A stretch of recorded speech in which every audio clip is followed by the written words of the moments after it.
akşam yolcu olacağım. Yıldız saklı, gök karanlık, üremalı. Canım darsın, beni affet pahalı halkım.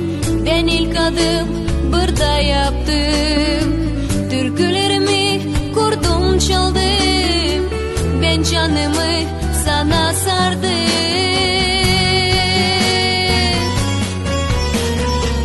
Koru halkım sen bu camı, koru bu cam sen halkımı.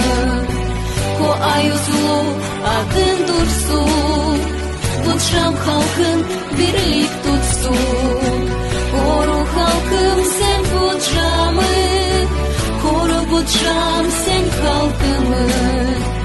Can yerinden kılıç geçer, ana toprağı yeve çeker.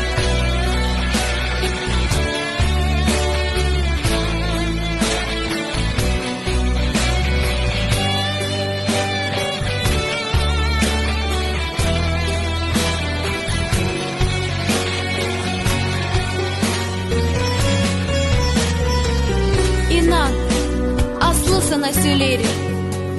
Ben yürekten seni severim.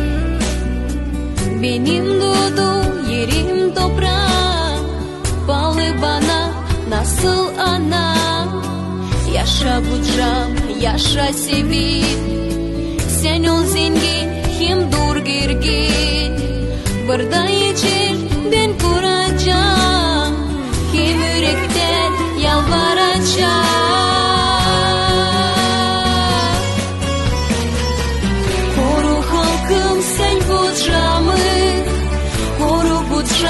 Sen halkımı, ko ayuzlu adın dursun. Bu cam halkın birlik tutsun. Koru halkım sen bu camı, koru bu cam sen halkımı.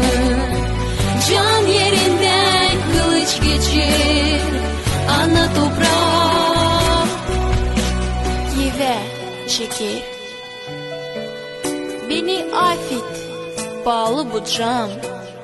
Ben bu akşam yolcu olacağım. Koru halkım sen bu camı,